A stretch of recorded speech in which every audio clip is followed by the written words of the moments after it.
Hello and welcome to A Bit of Everything Film Trivia, where we blend movie magic with mind-bending challenges. Whether you're stuck in traffic, chilling with your friends, or just need a mental workout, this quiz has got you covered.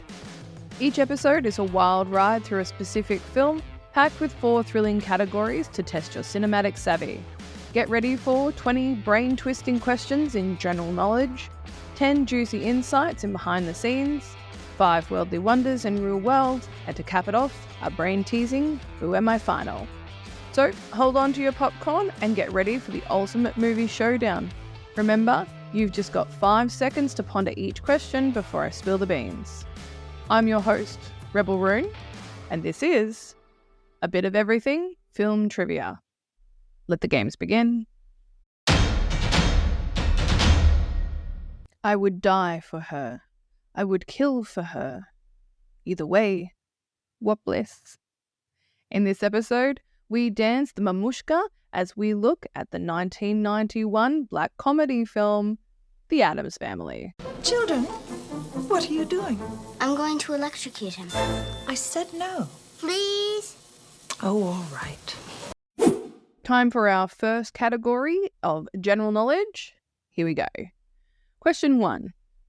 What is the real first name of Dr. Pinterschlott's son, whom Tully recruits to pretend to be Uncle Fester?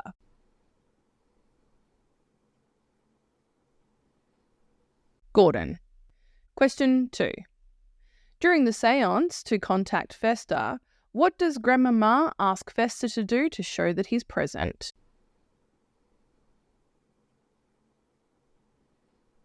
Knock 3 times. Question 3. Where does Dr. Pinterschlott tell the Addamses she found Fester?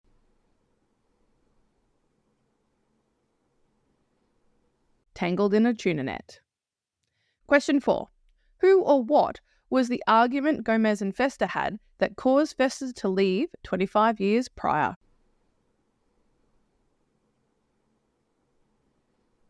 Flora and fauna amour. Question 5. What item does Morticia donate, and later buy back, to the auction?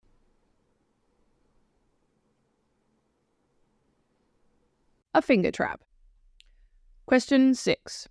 What does Fester do that angers Dr. Pinterschlott so much?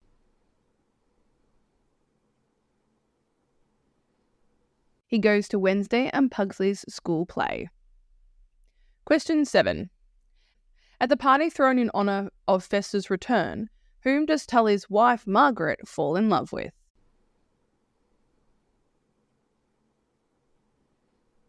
Cousin It. Question 8. Who alerts Gomez that Morticia is being held captive by Tully and Dr. Pinterschlott?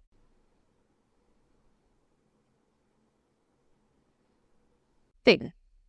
Question 9. What job did Morticia get to help the family earn money?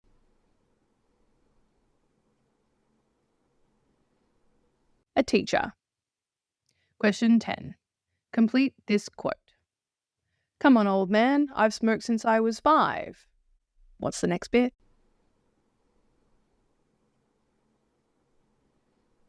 Mother insisted. Question 11. How much did the golden finger trap sell for at the auction?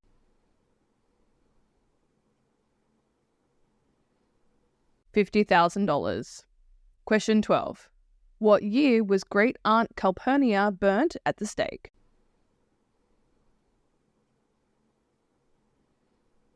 (1706).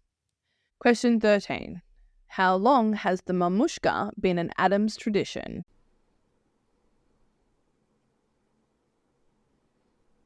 No one knows. Question 14. What company did Thing go to work for in order to pitch in?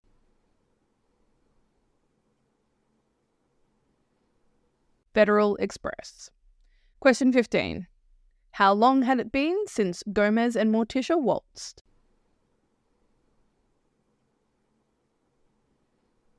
Hours. Question 16. What did the judge give Gomez in the courthouse?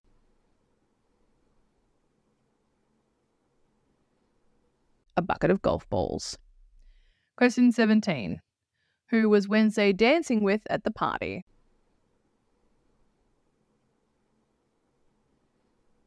Lumpy Addams. Question 18. What is the combination to the vault?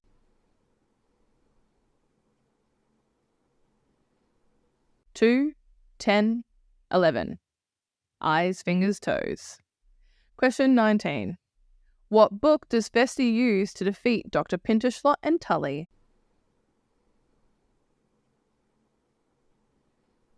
Hurricane Irene, Nightmare from Above. Question 20. What was Morticia's surprise for Gomez at the end of the movie?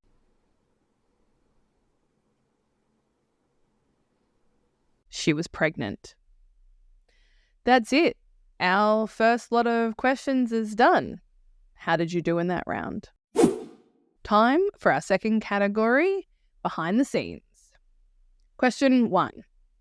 What happened to Raul Julia, who plays Gomez, during the filming of the Mamushka?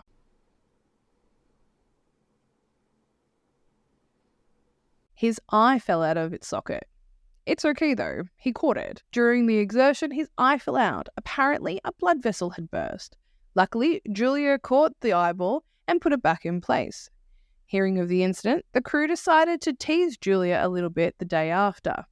Anjelica Huston shared, I called up every joke store in LA and bought every pair of those joke glasses on springs where the eyeballs fall out. So, next morning when Raul walked into the set, the entire crew was wearing these glasses. He laughed. It was serious, but it was also really bizarre. Question 2. What made shooting the movie difficult for Carol Kane in her portrayal of Grandmama?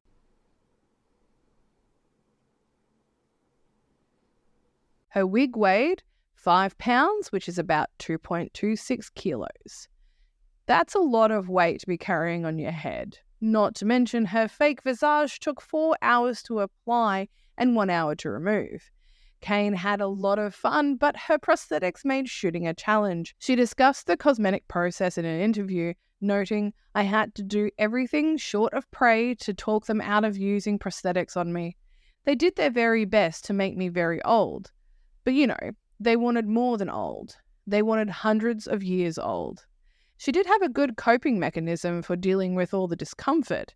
She would apparently just smoke one joint after another in her trailer whenever she wasn't needed on set. Classic.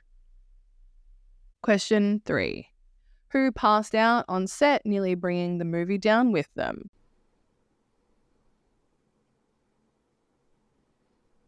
Director Barry Sonnenfeld. Apparently, nerves overtook him whenever he's on set. He gets sick, he gets emotional, and sometimes he even passes out. Sonnenfeld made The Addams Family his directorial debut, but the anxiety of taking on such a large project weighed heavily on him. A few weeks into the shoot, he fainted on set and almost derailed the entire movie. When Sonnenfeld woke up, he did not want producers to send anyone home. He said, if we have to stop every time I faint or start to cry, we'll never get this movie done. Question 4. Who was the man behind the hand that played Thing?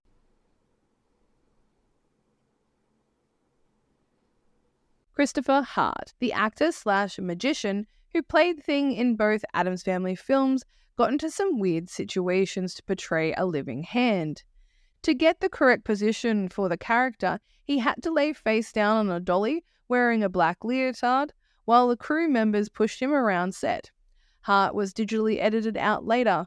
More complex effects required the use of stop-motion animation, a very time-consuming process. Question 5. True or false? The Mamushka scene was cut down.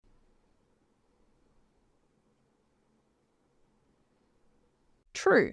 Originally, the Mamushka dance scene involved a full song to go along with the dance and was a much longer scene.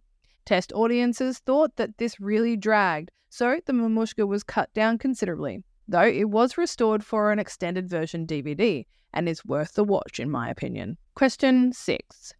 What garment did Anjelica Huston have to wear to portray Morticia Addams?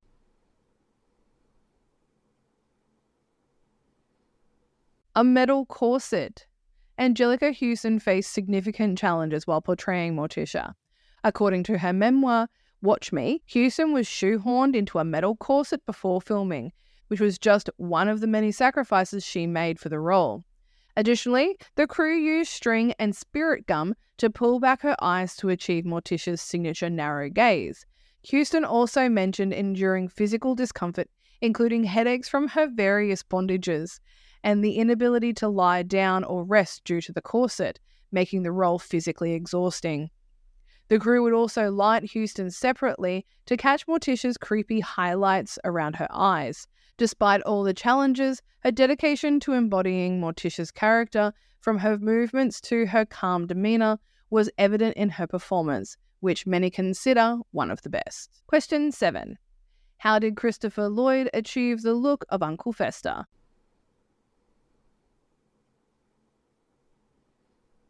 A fat suit. The suit was actually originally used by Bruno Kirby in The Godfather Part 2. This allowed Lloyd to embody Uncle Fester's portly appearance without having to physically alter his weight. The fat suit, hidden under a long trench coat, helped transform Lloyd from the svelte Dr. Brown of Back to the Future to the pale-skinned, dark-eyed Uncle Fester. The costume choice was part of what made his portrayal memorable across the two Addams Family movies. Question 8. Who had a cameo in the scene when Gomez is playing with his trains?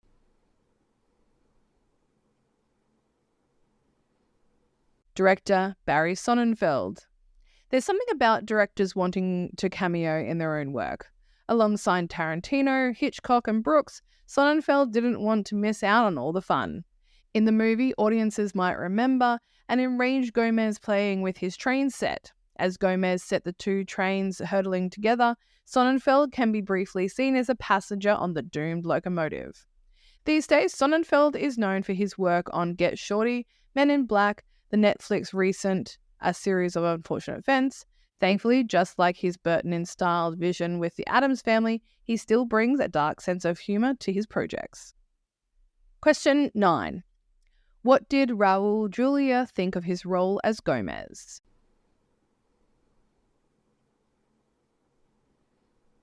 It was his favourite role. He loved when fans told him how much they loved his work in the Addams Family movies. Sadly, the actor died in 1994 at the age of 54. His family said that at the end of his life, as he was dealing with his illness, the love he got for playing Gomez really bolstered his spirits. Such a wonderful actor. Question 10. True or false? The movie didn't win any awards.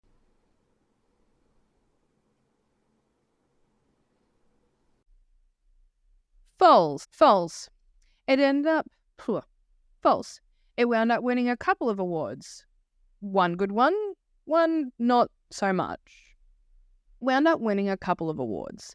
One good, one not so much. The Addams Family took home favourite movie at the Kids' Choice Awards, but Adam's Groove by MC Hammer also won a Razzie for Worst Original Song. While Anjelica Huston gutted it out through all of that elastic and glue to get nominated for a Golden Globe for Best Actress in a Motion Picture, Musical or Comedy, the movie also got an Oscar nomination for Best Costume Design. Well, that's it. 10 questions done for behind the scenes. How did you do for that round? Time for some real world. Question 1. What conundrum did Christina Ricci solve during the script drafting process?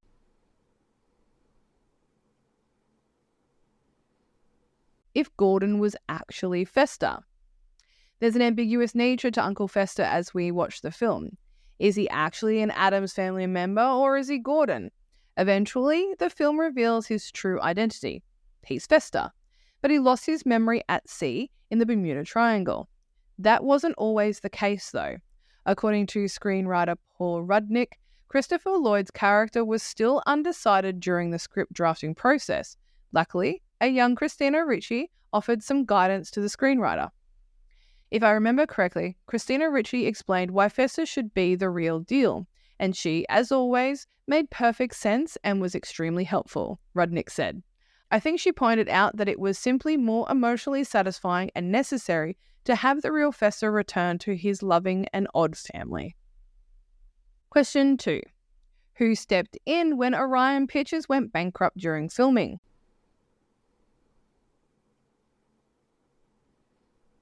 Paramount.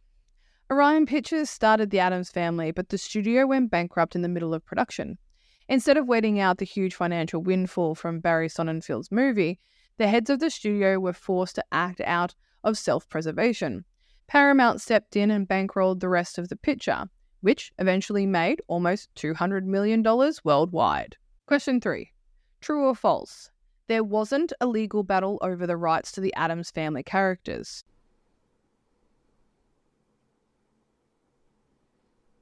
False. David Levy, who held the rights to the 1960s TV series, initiated a legal battle against Paramount Pictures in 1992, claiming rights and credits for certain character developments in the Addams Family. He sought $50 million, arguing for his contributions to the characters' personalities and their adaptations from Charles Addams' original cartoons. The case was settled out of court after the movie's unexpected success. Question 4. Why did Christopher Lloyd think he was going to get fired after an early screen test?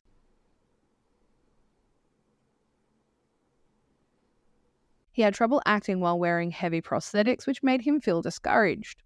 When he was called in to speak to the producers, he was convinced he was going to be replaced. However, the creative team actually wanted him to act without all the extra makeup, not replace him. Christopher Lloyd loved the original Addams Family TV show and Uncle Fester's character in childhood.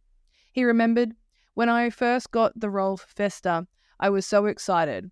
I was an avid fan of Charles Addams' cartoon when I was an adolescent. Fester was a favourite of mine.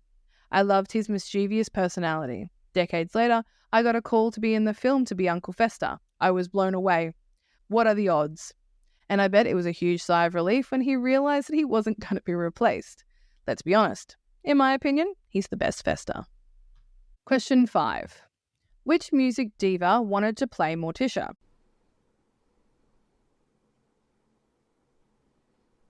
Cher. According to producer Rudden, although Cher was interested in the role and would have loved the part, the producer never considered anyone else besides Anjelica Huston for the character. Cher, known for her diverse acting roles and music career, was seen as a potential fit for Morticia.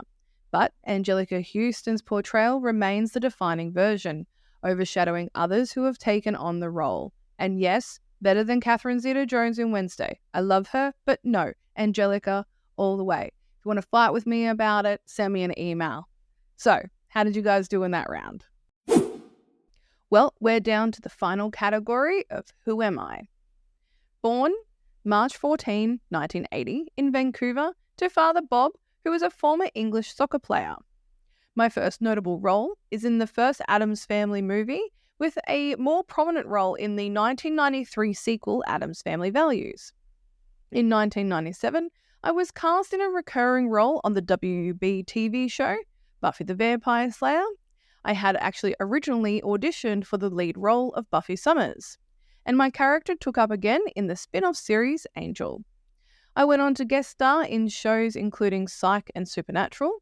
In 2007, I appeared in a lead role in the slasher movie Hatchet, directed by Adam Green.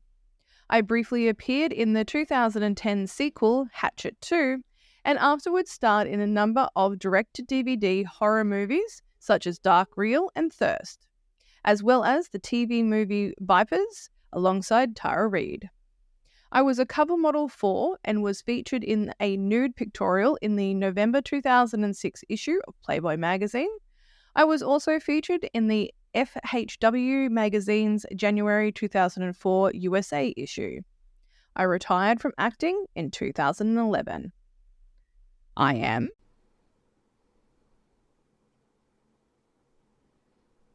Mercedes McNabb, who plays the Girl Scout selling cookies. Is this made from real lemons? Yes. I'll buy a cup if you buy a box of my delicious Girl Scout cookies. Are they made from real Girl Scouts? Did you guess who it was? That's it for this episode. Thank you for taking time away from pruning the flesh-eating plants to test your knowledge. Remember, there is always more dark and macabre movies out there, which means we have lots more fun facts still to get into. So don't forget to subscribe to catch every episode and follow on the socials at Rebel Room Co.